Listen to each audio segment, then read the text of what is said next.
स्वागत है आपका। आज हम आप व्यू का पूरा वन शॉट कर देंगे।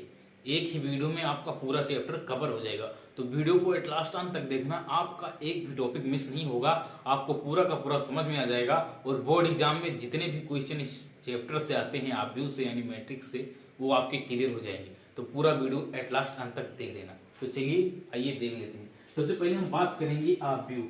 आप व्यू होता क्या है? आप व्यू की बात करूं तो आप व्यू, जैसे मैं बात करूं कि राधा के पास 15 पुस्तक है। देखिए मैं लिख दूं यहाँ राधा के पास 15 पुस्तक है, तो उसको मैं इस तरह से इसे लिख सकता हूँ। 15 ऐसे इस तरह से लिख सकता हूँ। इसको हम राधा के पास 15 पुस्तक है, राधा के पास 15 पुस्तक है, पास 15 पुस्तक है। इसको इस तरह से मैंने डिनोट कर दिया, तो ये हो गया।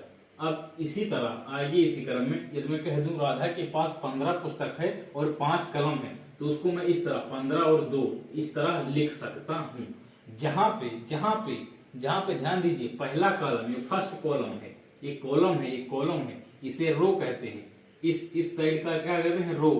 इसको कहते हैं रो, और इस साइड को हम कहते हैं कॉलम। इसे रो यानी पंक्ति कहते हैं, कॉलम यानी समूह। तो ये फर्स्ट कॉलम को यहाँ पे क्या कहा गया है? पुस्तक। मैंने कहा राधा के पास 15 पुस्तक है और 2 कलम है। 2 क्या है? कलम है। और इसको हम कह देंगे, ये जो कॉलम है ये सेकंड वाला, ये फर्स्ट कॉलम हो गया, और ये हो गया सेकंड कॉलम। ये सेकंड कॉलम, फर्स्ट कॉलम को मैंने पुस्तक कह दिया और सेकंड को क्या कह दूंगा? कॉलम कह दूंगा। तो यहाँ पे इस तरह से ये डिनोट हो गया। तो यही आप व्यू है जो डिनोट किया जाता है, जिसके अंदर यही आप व्यू है। इसका जो परिभाषा होता है वो होता है कि जो है संख्याओं या वस्तुओं को जो है आयताकार क्रम में या आयताकार विन्यास में सजाना आप व्यू कहलाता है।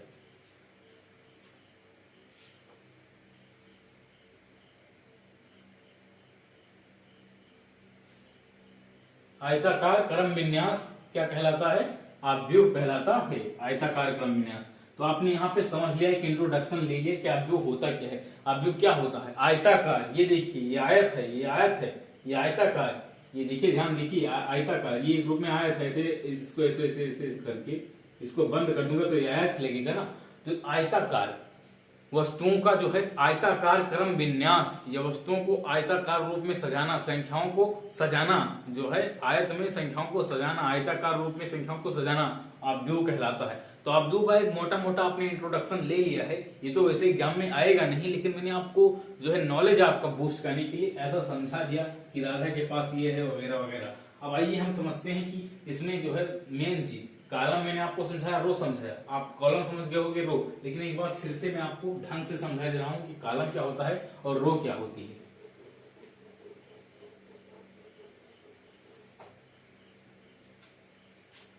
अब मैं बड़ा मैट्रिक्स बनाऊंगा, ये देख लीजिए। ये इसमें मान लीजिए ऐसे कोई है A1 A2 A3 ऐसे करके है, फिर यहाँ डॉट, यहाँ पे भी कुछ है, यहाँ पे भी कुछ है, यहाँ पे। अब ये जो है इसको मैंने कहा है ये पट्ट लाइन, इसको मैंने क्या कहा है? रो कहा है। याद कर लीजिए, ये पट्ट लाइन क्या है? रो। और ये जो खड़ी लाइन है इसको मैंने कॉलम कहा है। अभी जस्ट मैंने आपको बताया है कॉलम। ये जो खड़ी लाइन है इसको कॉलम यानी समूह कहते हैं, और ये जो पट्ट लाइन है उसको आर मतलब रो कहते हैं। आपको याद कर लेना है, ये आर है, ये सी है। शॉर्ट में इसका डिनोशन आगे काम देगा, पहले इसको समझ लीजिए। ये है रो है, और ये जो ये है कॉलम है। ये तो सिंपल चीज है, आप समझदार हो, आप खुद भी देख के आपको लग रहा होगा कि इस तरह इधर रहेगा तो कॉलम रहेगा भैया, इस तरह रहेगा तो रो रहेगा, और इस तरह खड़ा रहेगा तो कॉलम रहेगा यानी समूह रहेगा। खड़ा रहेगा तो क्या रहेगा?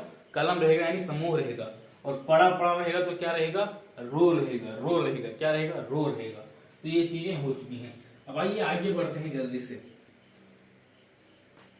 ऑर्डर ऑफ मैट्रिक्स यानी कि आप व्यू की जो है कोड, इसको कैसे पता करते हैं आइए उसको समझते हैं। मैंने आपको रो और कॉलम समझा दिया कि किसी मैट्रिक्स में रो और कॉलम क्या होता है। अब वो समझें कि ऑर्डर ऑफ जो है मैट्रिक्स यानी आप व्यू की कोड क्या होगी। तो सबसे पहले आइए देखते हैं, कोई एक मैट्रिक्स है, एक मैट्रिक्स मैं यहाँ बनाए ले रहा हूँ, उसको देखते हैं। ये मान लीजिए कोई एलिमेंट है 1, ये हो गया 2, ये हो गया 0, ये हो गया 5, ये है।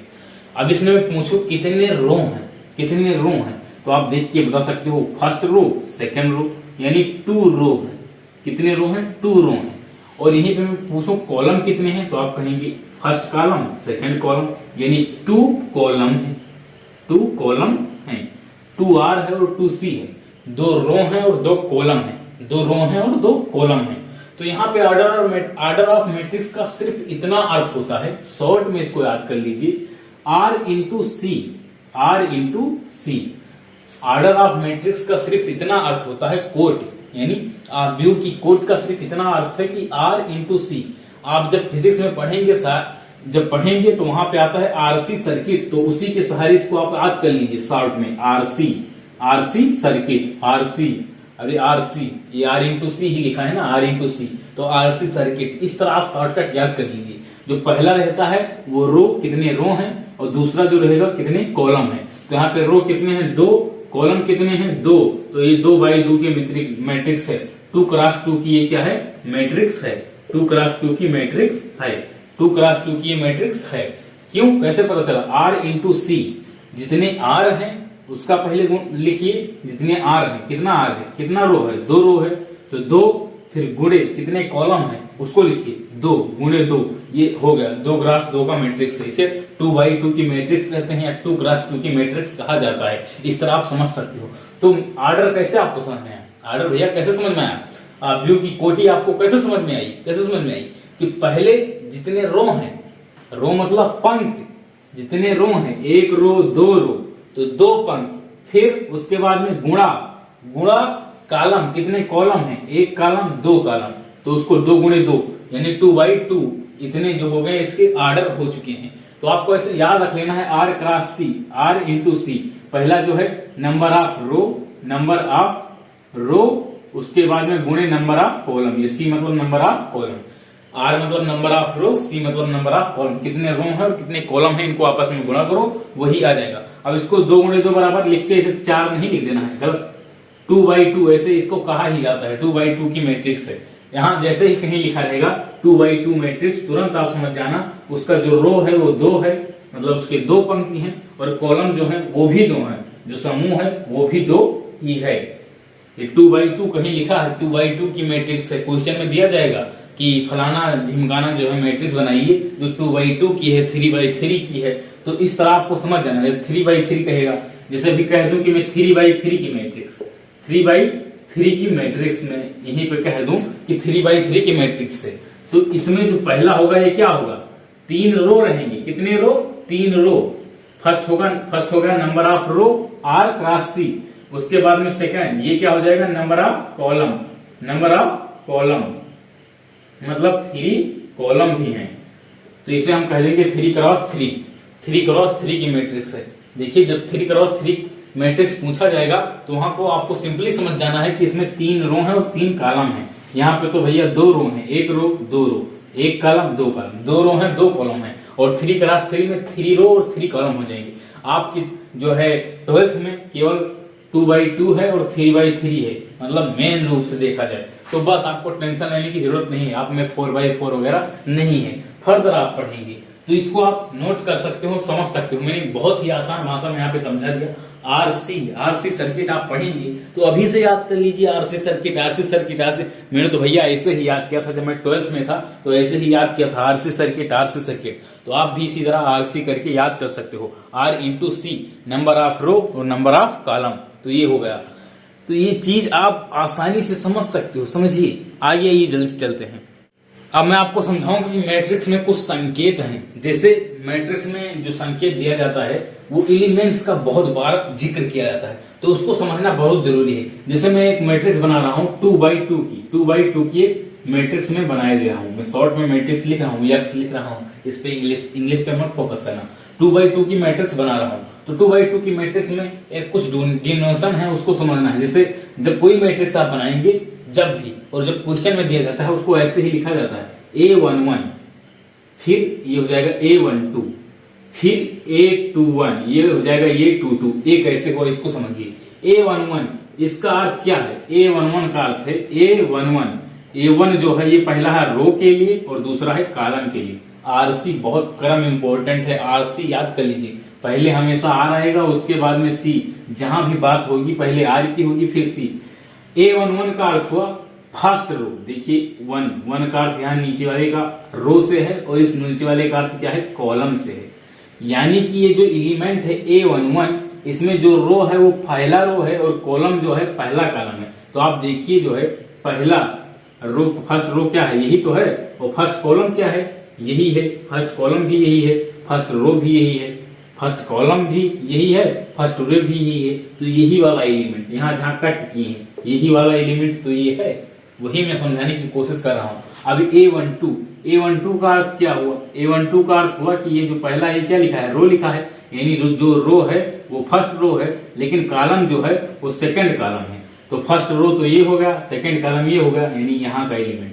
तो आप आसानी से समझ सकते हो कि मैं क्या कहना चाह रहा हूँ। तो जहां भी एलिमेंट्स डिनोट करने की बारी आएगी वहां ऐसे ही डिनोट किया जाता है, और क्वेश्चन में ऐसे दिया जाएगा। बहुत बार में क्वेश्चन ऐसे ही दे देंगे डायरेक्ट, वहां भी समझाया जाता है कि आप खुद से इसको समझिए, ये आप अपने टीचर से समझ के आइए। तो आपको ये समझना बेहद ही जरूरी है। A11, A12, A21, A22 इसका क्या मतलब हुआ, तो मैंने आपको समझा दिया। A11 ये आगे वाला जो लिखा है यानी रो, पीछे वाला जो लिखा है कॉलम, मतलब किस रो से आया है, किस कॉलम से आया है। A12 यहाँ पे जो है आगे का अर्थ हुआ रो, किस रो से आया है। और सेकंड नंबर जो लिखा है दो जो लिखा है उसका अर्थ है कॉलम। RC मतलब किस कॉलम से आया है, किस रो से आया है।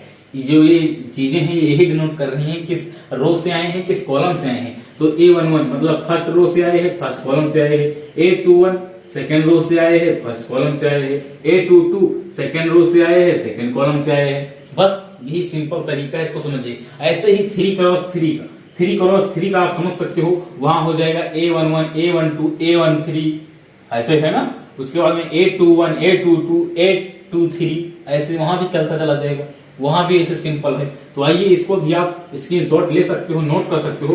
3 क्लास 3 का भी मैं बताया दे रहा हूँ, वरना कहोगे पूरा हमने बताया नहीं। तो सबसे पहले यहाँ कर देंगे A11 फर्स्ट रो का फर्स्ट कॉलम। उसके बाद में A12, A13 जब इसी लाइन में चलेंगे तो ये तो सेम ही रहेगा ना, क्योंकि रो वही है, सबकी रो क्या है, सेम है। इसीलिए जो आगे वाला है ये वन सब जगह सेम रहेगा, केवल एक जो कॉलम वाला है पीछे ये बदलता रहेगा। उसके बाद में सेकंड में आएंगे तो रो क्या हो जाएगी, सेकंड। जब सेकंड में आऊंगा तो रो क्या हो जाएगी, सेकंड। तो सबसे पहले रो लिखा जाता है, तो ये रो हो जाएगा सेकंड। अब ये कॉलम कौन सा है, ये कॉलम कौन सा है, फर्स्ट कॉलम है ना, फर्स्ट कॉलम है ना। तो ये हो जाएगा 2 1। उसके बाद में ये इसका जो रो क्या है वो 2 है। अरे इस जगह का भैया रो बताओ कितना है, रो बताओ कितना है, 2 है। इस जगह का जो रो है वो कितना है, 2 है, 2 ही तो है। फर्स्ट रो ये हो गया, सेकंड रो ये हो गया, तो रो तो 2 ही है ना। तो पहले रो लिखते हैं, तो ये क्या हो जाएगा A2, ये हो गया रो। समझ में आ रहा है, ये 2 ये हो जाएगा A2 यानी सेकंड रो। उसके बाद में सेकंड रो, उसके बाद में अब यहाँ कॉलम देखो, यहाँ का कॉलम क्या है, तो कॉलम ये फर्स्ट कॉलम है, ये सेकंड कॉलम है, तो ये सेकंड कॉलम यानी A22 होगा। इसी तरह A23 यानी सेकंड रो थर्ड कॉलम, यहाँ हो जाएगा A31, A32, A33। आपको समझ में नहीं आ रहा है तो आप याद कर सकते हो। वैसे मैंने समझाने की पूरी कोशिश की हूँ कि RC ये नीचे ये फर्स्ट नंबर R होता है, फिर C होता है, मतलब पहला नंबर रो किस रो में खड़ा है। उसके बाद में सेकंड नंबर मतलब किस कॉलम में खड़ा है। यहाँ पे देखिए इसका अर्थ हो ये फर्स्ट रो है और ये थर्ड रो है, ये फर्स्ट रो है और ये फर्स्ट कॉलम है। ये जो है फर्स्ट कॉलम है, ये फर्स्ट कॉलम है, इसीलिए A11 लिखा। ये सेकंड रो है, ये देखिए सेकंड है ना, सेकंड रो है और ये फर्स्ट कॉलम है, इसलिए A21 लिखा। पहला जो है रो को दर्शाता है ये फर्स्ट नंबर, और सेकंड नंबर दर्शाता है कॉलम को। तो ये मैंने आपको समझा दिया, आपको समझ में आ जाना चाहिए। मैं उस लेवल का पढ़ा रहा हूँ जहाँ नीचे से नीचे वाला बच्चा समझ जाए, तो मैं पूरी कोशिश कर रहा हूँ। मैं यहाँ ब्रिलियंट बच्चों को नहीं पढ़ा रहा हूँ, उसको पढ़ाना होता तो ये चैप्टर आधे घंटे में पूरा खत्म हो जाएगा, लेकिन नहीं, पूरा मुझे समझाना है डेप्थ में। तो समझिए, मैं समझाने की कोशिश कर रहा हूँ तो आपका हाथ से समझिए। अब इसको मैं मिटाई दे रहा हूँ।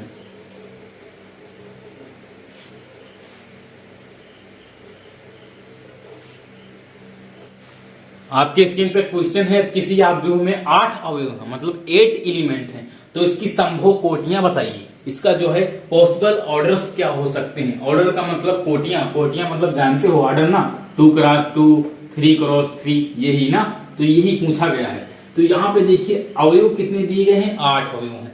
तो इसके लिए मैं सिंपल आपको कहूंगा, सबसे पहले इसका गुणनखंड कर लीजिए। 8 का गुणनखंड करना आता है तो हो जाएगा 2 चौके 8, 2 दूनी 4, 2 यक्कम 2, यही तो हो जाएगा। यानी 8 बराबर हो जाएगा 2 क्रॉस 2 क्रॉस 2, यही हो जाएगा ना।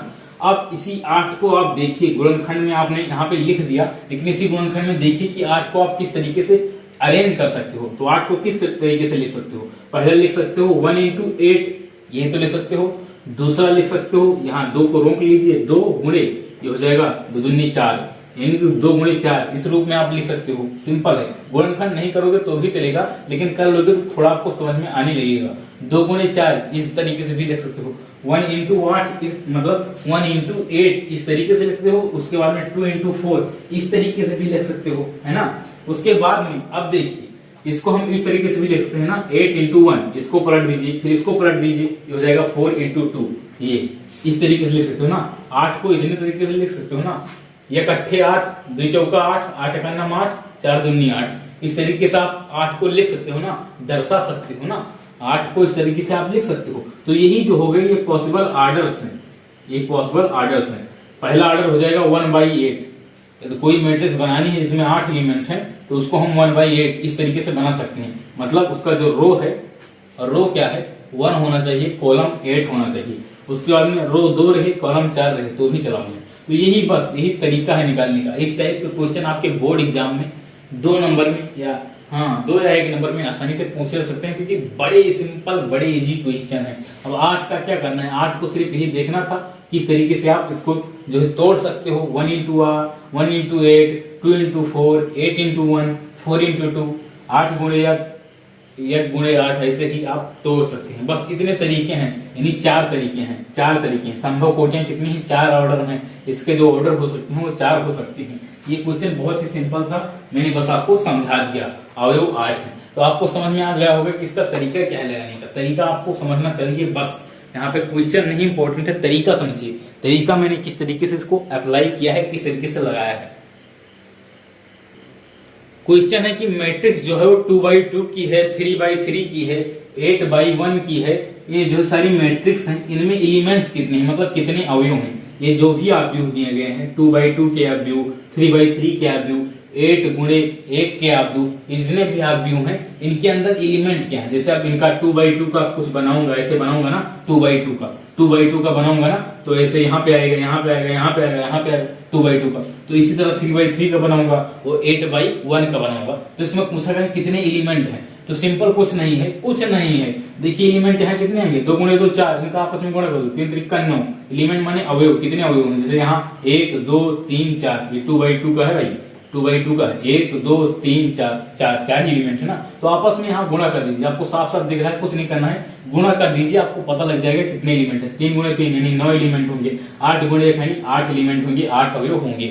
बस ये भी क्वेश्चन आसान था। ये दोनों आपस में इंटरचेंज थे, इसका इंटरचेंज ये, इसका इंटरचेंज ये। बस दोनों में तरीका समझना चाहता था कि मैं कहना क्या चाहता हूँ। जो ये आर्डर है 2 गुणे 2, 3 गुणे 2, 5 गुणे 5, तो इनमें एलिमेंट कितने आते हैं, बस वही गुणा करा दीजिए, बस यही होता है। आपसे कभी भी पूछा जाए क्वेश्चन में 2/2 मैट्रिक्स में कितने एलिमेंट हैं, तो आपको सिंपली कहते हैं 2 गुणे 2 बराबर 4, 3 गुणे 3 बराबर 9। अब 3/3 में पूछ लिया जाए कि 3/3 मैट्रिक्स में कितने अवयव हैं, 3/3 मैट्रिक्स में यानी 3/3 अवयव में, सॉरी 3/3 जो है अवयव में, 3/3 अवयव में कितने एलिमेंट है, कितने अवयव हैं, तो 9, 3 त्रिका 9। उसके बाद में 8 गुणे 1, 8 गुणे 1, 8 गुणे 1 जो अवयव है, 8 गुणे 1, 8 गुणे 1 ऑर्डर वाला जो अवयव है, 8 into 1 ऑर्डर वाला जो अवयव है, मैट्रिक्स है, उसमें कितने एलिमेंट हैं, तो 8 एलिमेंट आपको सिंपली बताना है, सिंपल गुणा कर देना है। बस मैंने दोनों क्वेश्चन समझा दिए। ये इस क्वेश्चन को आप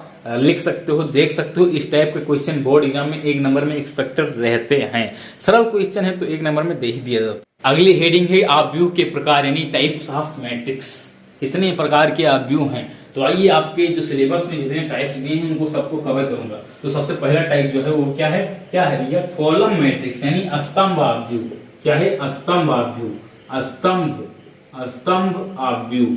मैं यहाँ इंग्लिश थोड़ा भैया जो टॉपिक्स हैं उनका इंग्लिश भी बता देता हूँ कि ऑर्डर जो है types of matrix, order of matrix, तो मैं इसलिए बताता हूँ क्योंकि आगे चल के यही इंग्लिश वाला ही काम देगा या हिंदी वाला नहीं काम देगा। बीएससी वगैरह करेंगे तो वहाँ पे इंग्लिश वाला ही काम देंगे, बीटेक करेंगे तो भी इंग्लिश वाला देगा। तो इसीलिए मैं इंग्लिश में बोलने का ज्यादा प्रयास करता हूँ क्योंकि आगे वही सारी चीजें जरूरत पड़ती हैं, इसीलिए मैं ऐसा बोलता हूँ।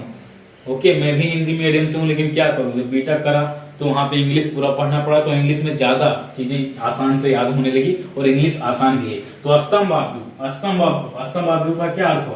स्तंभ मतलब कालम, कालम मैट्रिक्स। स्तंभाव्यूह माने कालम मैट्रिक्स। क्या? कालम मैट्रिक्स, कालम मैट्रिक्स। स्तंभाव्यूह मतलब कालम मैट्रिक्स, यही हुआ ना। तो इसका सिंपल अर्थ है कॉलम मैट्रिक्स। कॉलम पे फोकस किया है कि मतलब केवल और केवल कॉलम हो, केवल और केवल क्या हो? कॉलम हो। कॉलम मैट्रिक्स मतलब केवल और केवल क्या हो? कॉलम हो। जहां पे भैया एक आव्यूह जो है स्तंभ आव्यूह तब कहलाएगा जब उसमें केवल एक स्तंभ हो। यहाँ पे साफ साफ कहा गया है स्तंभ आव्यूह, मतलब स्तंभ पे फोकस किया गया है, कॉलम पे फोकस किया गया है। जैसे मैट्रिक्स में रो होता है और कॉलम होता है, लेकिन कॉलम मैट्रिक्स में केवल एक ही कॉलम रहेगा, ये वाला। यहाँ पे कुछ रहेगा 2 3 4 कुछ भी कर सकते हो ये एलिमेंट। तो ये यहाँ पे सिर्फ वन कॉलम है, वन कॉलम है। तो ये कौन सी मैट्रिक्स बन गई? स्तंभ आव्यूह यानी कॉलम मैट्रिक्स बन गई, जहां पे केवल क्या हो? एक जो है केवल और केवल एक स्तंभ हो, only one column, only one column. आप ऐसे याद कर लीजिए, ओनली वन कॉलम, केवल और केवल एक जो है क्या हो? स्तंभ हो, केवल और केवल एक स्तंभ हो। यहाँ पे देखिए केवल और केवल एक स्तंभ है, एक कॉलम है, तो इसे हम क्या कहेंगे? कॉलम मैट्रिक्स कहेंगे ना, कॉलम मैट्रिक्स कहेंगे। ये देखने में दूर से भी कॉलम मैट्रिक्स ही लग रही है, ये कहीं पड़ी लाइन तो नहीं लग रही ना, खड़ी लाइन लग रही है ना। आप यहाँ पे देखिए तो ये खड़ा खड़ा लाइन लग रहा है, पड़ा लाइन तो नहीं लग रहा है ना, पड़ा लाइन नहीं लग रहा है, तो इसलिए खड़ा लाइन लग रहा है। और खड़ा लाइन जो होता है उसे हमने कॉलम कहा था। खड़ी चीजों को मैंने क्या कहा है? कॉलम कहा है। खड़ी चीजों को मैंने स्तंभ कहा है। खड़ी चीजों को मैंने क्या कहा है? स्तंभ कहा है। खड़ी चीजों को मैंने क्या कहा है? स्तंभ कहा है, कॉलम कहा है। तो जहां पे कॉलम एक हो, जहां पे क्या हो? कॉलम एक हो, उसे हम स्तंभ आव्यूह कहते हैं। तो आपको सिंपली लिख देना है ओनली वन कॉलम। आप एग्जाम में ऐसे लिख देंगे तो स्तंभ आव्यूह डाल के कि ओनली वन कॉलम, तो भी सही माना जाएगा।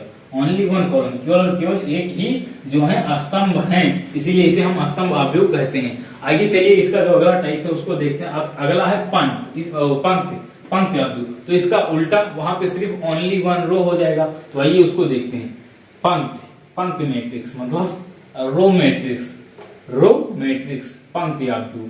कौन सा आव्यूह? पंक्ति आव्यूह, पंक्ति आव्यूह, पंक्ति आव्यूह, row matrix, row matrix, row matrix. अब पंक्ति आव्यूह इसमें क्या हो जाएगा? ओनली वन भैया, ओनली वन रो। अब इसको पड़ी लाइन बना देना है, ओनली वन रो, इस तरह से 1 2 3। अभी देखिए पड़ी लाइन लग रही है तो ये क्या है? पंक्ति आव्यूह। पड़ी लाइन लग रही है तो क्या है? पंक्ति आव्यूह यानी रो मैट्रिक्स, पंक्ति आव्यूह, पंक्ति आव्यूह। पड़ी लाइन लग रही है तो क्या हो गया? ये पंक्ति आव्यूह। केवल और केवल इसमें एक जो है पंक्ति है, केवल एक पंक्ति है। देखिए केवल एक पंक्ति है, केवल और केवल एक पंक्ति है, एक पंक्ति, केवल और केवल एक पंक्ति है, इसीलिए क्या है? ये पंक्ति आव्यूह है। केवल जहां केवल और केवल एक पंक्ति हो उसे हम पंक्ति आव्यूह कहेंगे, और जहां केवल और केवल एक समूह हो या एक जो है स्तंभ हो उसे हम स्तंभ आव्यूह कहते हैं। तो ये दोनों चीजें यहाँ पे आप क्लियर हो चुके हैं। दो टाइप मैंने बता दिए और दो टाइप बहुत आसान थे, मैंने उसको आपको बता दिया। आगे भी जितने हैं वो भी आसान है। आगे है वर्ग आव्यूह।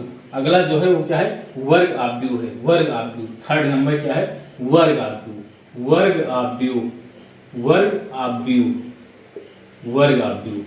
वर्ग आव्यूह मतलब स्क्वायर मैट्रिक्स, वर्ग आव्यूह। वर्ग आव्यूह क्या है? Square matrix, square matrix, square matrix. इसको आइए समझते हैं जल्दी से। स्क्वायर मैट्रिक्स और जितने भी मैट्रिक्स ज्यादातर हैं, मतलब जो पढ़ाए जाएंगे आपके सिलेबस में, यही है वर्ग आव्यूह। तो वर्ग आव्यूह क्या होता है? जैसे कोई भी मैट्रिक्स है, जैसे कोई भी मैट्रिक्स है, ये कोई मैट्रिक्स है, कोई भी मैट्रिक्स है, कोई भी मैट्रिक्स है यम क्रॉस एन ऑर्डर की, यम क्रॉस एन ऑर्डर की, यम क्रॉस एन की, यम क्रॉस एन ऑर्डर की, यम क्रॉस एन कोड की कोई भी मैट्रिक्स है। यहाँ पे यम क्या है? रो है, नंबर ऑफ रो क्या है? यम है, और नंबर ऑफ कॉलम क्या है? सी है। यम और सी जो है रो और सी यहाँ पे डिफाइंड है। नंबर ऑफ रो कितना है? यम है। नंबर ऑफ कॉलम कितना है? एन है। नंबर ऑफ रो कितना है? यम है। नंबर ऑफ कॉलम कितना है? एन है। तो वर्ग आव्यूह, वर्ग आव्यूह क्या होता है कि यम और एन जो है बराबर हो, यम और यम जो है बराबर हो। मतलब नंबर ऑफ रो जितने पंक्ति हो, आसानी भाषा में समझिए, जितने पंक्ति हो उतने ही कॉलम हो, उतने ही भैया क्या है, स्तंभ हो, कॉलम हो। जितने रो हैं, यानी कि नंबर ऑफ रो बराबर नंबर ऑफ कॉलम। जितने रो हो और जितने कॉलम हो, ये दोनों आपस में बराबर हो।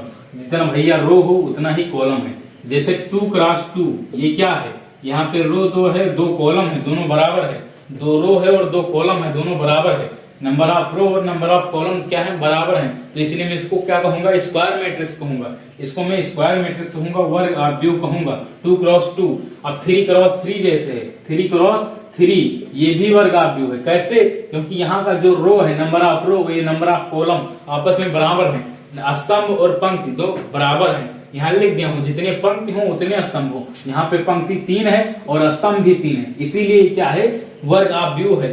3 क्रॉस 3 ये क्या है, वर्ग आव्यूह है। जितने पंक्ति हैं उतने स्तंभ है, जितना पंक्ति है उतना स्तंभ है, जितना रो है उतना कॉलम है। नंबर ऑफ रो बराबर नंबर ऑफ कॉलम, तो इसीलिए क्या है, ये वर्ग आव्यूह है। वर्ग आव्यूह है, नंबर ऑफ रो बराबर नंबर ऑफ कॉलम, तो इसलिए क्या है, वर्ग आव्यूह है। तो ये समझना बहुत ही बेहद ही इंपॉर्टेंट था, वर्ग आव्यूह, क्योंकि यही पूरे आपके सिलेबस में डिफरेंट है। इसी से ज्यादा क्वेश्चन बनते हो, यही आता है। उसके बाद में बात करेंगे अगला विकर्ण आव्यूह। अगला क्या है, विकर्ण आव्यूह। इसको मिटा दूं जल्दी से, विकर्ण आव्यूह। ये सारी चीजें मेरे ख्याल से आपको पूरा समझ में आ रही होंगी। मैं पूरा कोशिश करता हूँ कि आपको एकदम से समझ में आ जाए। 4th नंबर क्या है भाई, 4th नंबर है विकर्ण आव्यूह, यानी डायगोनल मैट्रिक्स। 4th नंबर क्या है, विकर्ण आव्यूह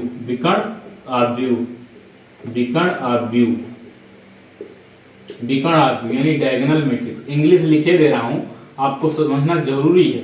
डायगोनल मैट्रिक्स, अरे जो है बोर्ड एग्जाम में ये क्वेश्चन वाले डायगोनल भी लिख सकते हैं, क्योंकि वहां पे डायरेक्ट ट्रांसलेटर होता है, तो डायगोनल भी लिख सकते हैं भाई। उनका भी अर्थ यही है कि आप इंग्लिश समझते चलिए, क्योंकि आगे इंग्लिश चल के ही काम देगी। ये विकर्ण आव्यूह भुला जाएंगे, फिर डायगोनल मैट्रिक्स पढ़ेंगे, तो इसलिए अभी से समझते चलिए, फिर आपको दिक्कत नहीं होगी। लेकिन फिर जब नया नया पढ़ना पड़ेगा तो बहुत दिक्कत होगी, इसलिए अभी से समझना बहुत ही इंपॉर्टेंट है। अब विकर्ण आव्यूह, इसका क्या अर्थ है, डायगोनल मैट्रिक्स। तो साफ साफ यहाँ पे कहा गया है कि फोकस करो किस पे, विकर्ण पे। जब पंक्ति था तो पंक्ति पे फोकस किया गया, अब विकर्ण है तो सिर्फ विकर्ण पे फोकस करना है, विकर्ण पे फोकस करना है। तो विकर्ण आव्यूह क्या है, एक वर्ग आव्यूह। ये वर्ग आव्यूह का पार्ट है, मतलब एक वर्ग आव्यूह, यहाँ पे समझिए, एक वर्ग आव्यूह, मैं इसकी परिभाषा लिखे दे रहा हूँ। एक वर्ग आव्यूह जिसका केवल विकर्ण का हो, वर्ग आव्यूह एक वर्ग आव्यूह जिसका सिर्फ विकर्ण हो, जिसका सिर्फ विकर्ण हो और अन्य अवयव जीरो हो। बस मैं कहना क्या चाह रहा हूं, यहाँ पे समझिए। एक जो है वर्ग आव्यूह क्या हो सकता है, 2x2, 3x3, 4x4, तो यही क्या है, वर्ग आव्यूह है। तो इसको मैं 2x2 एज्यूम कर रहा हूं, 2x2 मान लीजिए, एक वर्ग आव्यूह यानी 2x2 मैट्रिक्स है। यहाँ पे जो क्वेश्चन कहा है कि एक वर्ग आव्यूह है जिसका सिर्फ विकर्ण हो, तो वही समझाने की कोशिश कर रहा हूँ कि एक वर्ग आव्यूह, तो वर्ग आव्यूह क्या होगा, 2x2 हो गया। अब इसका सिर्फ विकर्ण है, विकर्ण मान लीजिए 1 है, ये 2 है और ये 0 है। केवल कहा गया है विकर्ण, तो विकर्ण इसे कहते हैं, ध्यान दीजिए। आव्यूह में भैया विकर्ण जान लीजिए, ये विकर्ण है, ये क्या है, विकर्ण है। और यहाँ पे मान लीजिए 3x3 की मैट्रिक्स बना लू, 3x3 की, 3 क्रॉस 3 की मैट्रिक्स बनाए ले रहा हूँ, 3 क्रॉस 3। इसमें बताऊं कि विकर्ण क्या है। इसी को विकर्ण, इसी टाइप इस साइड को आप विकर्ण नहीं कहेंगे, जिस तरह से जो है हमारे गणितज्ञ लोगों ने डिजाइन कर रखा है उसी को आप मानेंगे। अब आप इसको कह दें कि विकर्ण है तो ऐसा नहीं चलेगा। विकर्ण इसी को माना गया है, इसी साइड में, तो इसको आप आंख में अपने धंसा लीजिए, बैठा लीजिए कि इसी साइड को हमने क्या कहा है, विकर्ण कहा गया है, इसी साइड को विकर्ण माना गया है, तो इसी साइड को आपको भी विकर्ण मानना है, ये विकर्ण है। अब 3x3 जो कोई है मैट्रिक्स, 1 है, 2 है, 3 है, 4, 5, 6, 7, 8, 9 कोई है, तो इस साइड को क्या माना गया है, विकर्ण माना गया है, इसी को विकर्ण कहा गया है, इसी को विकर्ण कहा है, इसी साइड को विकर्ण कहा गया है। तो ये जो है एलिमेंट केवल विकर्ण वाले होने चाहिए। यहाँ पे साफ साफ लिखा हो सिर्फ विकर्ण हो, सिर्फ विकर्ण हो और सारे एलिमेंट जीरो हो, और सारे एलिमेंट जीरो हैं। अब ये जो है ये वर्ग आव्यूह है, लेकिन इसके अन्य जो एलिमेंट हैं 2 3 4 6 7 9 तो ये सारे जीरो नहीं है, इसलिए क्या है विकर्ण आव्यूह नहीं बनेगा। लेकिन ये विकर्ण आव्यूह है क्योंकि इसके जीरो हैं, तो इसीलिए मैं कह रहा हूं कि विकर्ण आव्यूह आप जान लीजिए एक वर्ग आव्यूह जिसका सिर्फ विकर्ण हो, यानी विकर्ण के एलिमेंट हो, विकर्ण के अवयव हो बस, और अन्य अवयव जीरो हो, और जो सारे अवयव हैं वो जीरो हो, तो उसे हम विकर्ण आव्यूह कहते हैं। विकर्ण आव्यूह में भी आइए आगे देखते हैं, कुछ चीजें हैं जिनको आपको जानना बहुत जरूरी है। बहुत 5वां नंबर है अदिश आव्यूह यानी स्केलर मैट्रिक्स। स्केलर मैट्रिक्स ये क्या होता है इसको समझिए। ये क्या है, ये विकर्ण आव्यूह का पार्ट है, ये विकर्ण आव्यूह का पार्ट है। तो विकर्ण आव्यूह कैसे डिजाइन किया जाता है? विकर्ण आव्यूह के लिए जरूरी है कि एक वर्ग आव्यूह हो। क्या हो? एक वर्ग आव्यूह हो। आइए 3x3 के बना लेता हूँ। एक वर्ग आव्यूह हो, ये 3x3 तो ये वर्ग आव्यूह है। विकर्ण आव्यूह के लिए क्या जरूरी था कि पहला जो शर्त थी वो थी वर्ग आव्यूह हो और केवल विकर्ण हो। विकर्ण आव्यूह के लिए क्या जरूरी था? केवल विकर्ण हो और सारे एलिमेंट जीरो हैं। तो ये मान लीजिए कुछ है, फिर ये जीरो जीरो, ये कुछ है, फिर ये जीरो, ये जीरो, ये जीरो, ये जीरो, ये कुछ है, फिर ये जीरो।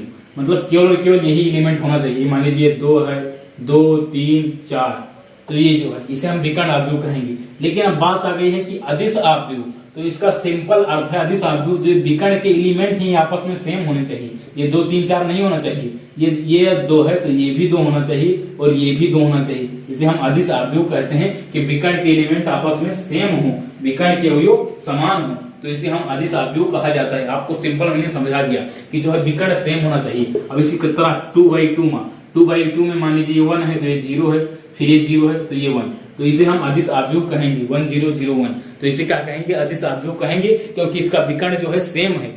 अगर ये 1 है और ये 2 है तो इसे हम भैया अदिश आव्यूह नहीं कहेंगे, इसे विकर्ण आव्यूह तो कहेंगे।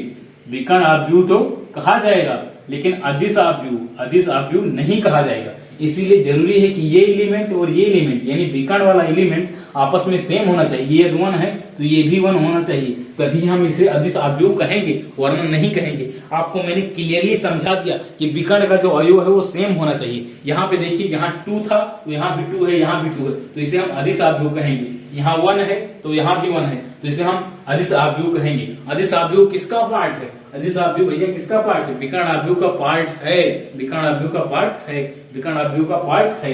इसमें कोई आपसे पूछे कि ये विकर्ण आव्यूह है तो हाँ आप कहेंगे कि हाँ विकर्ण आव्यूह है, सिंपल बात है। और कोई पूछे कि ये अदिश आव्यूह है तो सिंपल बात है, अदिश आव्यूह भी है। क्यों अदिश है? क्योंकि विकर्ण के एलिमेंट सेम है और जो बचे एलिमेंट है वो जीरो है। विकर्ण के एलिमेंट जो है, विकर्ण के अवयव जो है वो सेम है, तो यही जरूरी है कि विकर्ण के अवयव सेम हो और जो रेस्ट वाला एलिमेंट है, बचा एलिमेंट, ये एलिमेंट, ये एलिमेंट, ये एलिमेंट, ये एलिमेंट, ये एलिमेंट, ये एलिमेंट, ये एलिमेंट, ये सारे जीरो होने चाहिए, तभी हम इसको कह पाएंगे अदिश आव्यूह। तभी अदिश आव्यूह कहा जा सकता है, अदिश आव्यूह कहा जा सकता है। इसको आइए सिंपली मिटा दें। उसके बाद देखते हैं छठा नंबर क्या है। छठा नंबर भैया है तत्समक आव्यूह, आइडेंटिटी मैट्रिक्स। तत्समक आव्यूह यानी आइडेंटिटी मैट्रिक्स। तत्समक आव्यूह क्या? तत्समक आव्यूह यानी आइडेंटिटी मैट्रिक्स। आइडेंटिटी मैट्रिक्स ये क्या होता है भैया? ये क्या होता है? अब आइडेंटिटी मैट्रिक्स क्या है? अब भाई ये अदिश आव्यूह का पार्ट है। अदिश आव्यूह मैंने आपको सिखाया कैसे करना है। अदिश आव्यूह के लिए कुछ नहीं, आप ऐसे डिजाइन करिए, मान लीजिए 3/3 की मैट्रिक्स है। अदिश आव्यूह के लिए कुछ नहीं करना है, विकर्ण का सेम कर देना और सब जीरो करना है। तो मान लीजिए ये है 2, तो ये होगा 0 0, फिर 0 3 सॉरी अदिश आव्यूह बनाना है, तो ये सब एलिमेंट विकर्ण के जो है सेम होने चाहिए। ये 2, फिर ये 0, फिर ये 2, ये तो ये क्या बन गया? ये क्या बन गया? ये क्या भैया? ये क्या बन गया? ये बन गया अदिश आव्यूह। क्या बन गया? अदिश आव्यूह। अदिश आव्यूह यही तो होगा, क्योंकि विकर्ण के एलिमेंट मैंने सेम कर दिए, तो ये क्या बन गया? अदिश आव्यूह बन गया। ये क्या बन गया? अदिश आव्यूह बन गया। विकर्ण के एलिमेंट मैंने सेम कर दिया, तो क्या बन गया? अदिश आव्यूह बन गया। कैसे बना? क्योंकि यहाँ और जो एलिमेंट है वो जीरो है, केवल ये विकर्ण वाली एलिमेंट है। मैं एग्जाम्पल के थ्रू समझा रहा हूँ, मैं भी चाहूँ तो यहाँ पे परिभाषा लिखा सकता हूँ, काम खत्म कर सकता हूँ, लेकिन एग्जाम्पल से समझ लेंगे तो आप जिंदगी भर याद रहेगा, कभी नहीं भूलेंगे, एग्जाम में दिक्कत नहीं होगी। और सबका आव्यूह जितने हैं, जितने प्रकार के आव्यूह हैं, सबका सिर्फ आपको एग्जाम्पल ध्यान में रखना है, दिमाग में एग्जाम्पल लिखना है। आप वहाँ एग्जाम में एग्जाम्पल लिख के भी समझा दोगे ना तो एग्जामिनर समझ जाएगा कि आपके पास नॉलेज है। तो इसीलिए आप एग्जाम्पल से समझिए। तो यहाँ पे जो मैंने लिखा है इसे हम क्या कहेंगे, इस समय जो बना है इसे हम कहेंगे अदिश आव्यूह। इसे क्या हम कहते हैं, अदिश आव्यूह कहते हैं। ये तो कहते हैं अदिश आव्यूह, क्योंकि इस ये एलिमेंट आपस में क्या है, सेम है, डिफरेंट तो नहीं है ना। ये दो है, ये भी दो है, ये भी दो है, सब समान है, सब बराबर है। इसीलिए क्या है, ये अदिश आव्यूह है, अदिश आव्यूह है, अदिश आव्यूह है। इसीलिए क्या है, अदिश आव्यूह है, अदिश आव्यूह है। अब इसी में थोड़ा सा करेक्शन करना है। तत्समक आव्यूह के लिए क्या करना है, थोड़ा सा करेक्शन कर देना है, थोड़ा सा करेक्शन कर देना है। क्या करना है, ये जो एलिमेंट है, ये जो भी लिखे थे दो, इनको सिर्फ एक कर देना है, एक वही बन जाएगा तत्समक आव्यूह। ये बहुत ही इंपॉर्टेंट है, इसे आई से डिनोट किया जाता है, आइडेंटिटी मैट्रिक्स से बहुत ही इंपॉर्टेंट है। जैसे इसको क्या लिखा जाएगा, I3 माने 3/3 का जो है तत्समक आव्यूह है आइडेंटिटी मैट्रिक्स है। कहीं लिखा रहे I2 तो समझ जाना 2x2 का जो है क्या है, तत्समक आव्यूह है। तो कैसे उसे डिजाइन करोगे, 2x2, तो पहले हो जाएगा 1, फिर 0, फिर 0, फिर 1, क्योंकि इसको विकर्ण को जो है 1 होना है, विकर्ण को 1 रहना है, विकर्ण को 1 होना है। तत्समक आव्यूह I2 I3 यही इंपॉर्टेंट है, इसी के लिए मैट्रिक्स बनाई गई है। I2 और I3 ये बहुत ही इंपॉर्टेंट है, इनको आपको समझना बहुत ही जरूरी है। तो आप समझ लीजिए कि तत्समक आव्यूह होता क्या है। तत्समक आव्यूह मतलब केवल डायगोनल का एलिमेंट जो है वो 1 हो, बाकी सारे एलिमेंट 0 हो। डायगोनल के एलिमेंट्स 1 हो और सारे एलिमेंट क्या हो, 0 हो। डायगोनल के एलिमेंट्स क्या हो, 1 हो, मतलब विकर्ण जो है 1 हो। डायगोनल मतलब विकर्ण जो है 1 हो और सारे एलिमेंट 0 हो। विकर्ण जो है 1 हो और सारे एलिमेंट 0 हो, तो इसीलिए इसे हम कहेंगे तत्समक आव्यूह। इसे हम क्या कहेंगे, तत्समक आव्यूह। तो 5 टाइप हो गया, छठा टाइप हो जाएगा शून्य आव्यूह। छठा टाइप हो जाएगा शून्य आव्यूह। छठा टाइप क्या हो जाएगा, शून्य आव्यूह हो जाएगा। I3 मतलब जानी, I3 मानी जानी, I2 मानी जानी, जान पाई ना। तो आइए अब शून्य आव्यूह जानते हैं। शून्य आव्यूह, जीरो आव्यूह, जीरो मैट्रिक्स, शून्य आव्यूह, शून्य आव्यूह, शून्य आव्यूह, नाम में ही सब है। शून्य आव्यूह, शून्य आव्यूह मतलब जिसके सारे एलिमेंट 0 हो। ये 0 0 0, 3/3 वाला इसमें भी 0 0 0 बनाते चले जाइए, 0 0 0 0 0। तो ये तो बिल्कुल इजी है। शून्य आव्यूह यानी जीरो मैट्रिक्स, सब कुछ क्या हो, 0 हो, इसे हम ओ से डिनोट कर देते हैं। तो ये हो गया।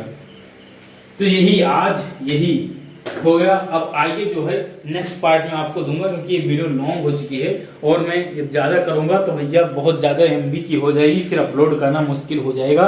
और आज मुझे हर हाल में इस वीडियो को अपलोड करना है, क्योंकि मैंने वादा किया था कि 12 वालों को 21 अगस्त यानी 21 अगस्त वीडियो बनाना शुरू हो जाएगा, तो मुझे इसे अपलोड ही करना है। तो आइए पार्ट 2 देख लेंगे, वहां पे पूरा क्लियर हो जाएगा बस। तो ये वीडियो यहीं पे समाप्त करते हैं, मिलते हैं अगले वीडियो में, तब तक के लिए जय हिंद।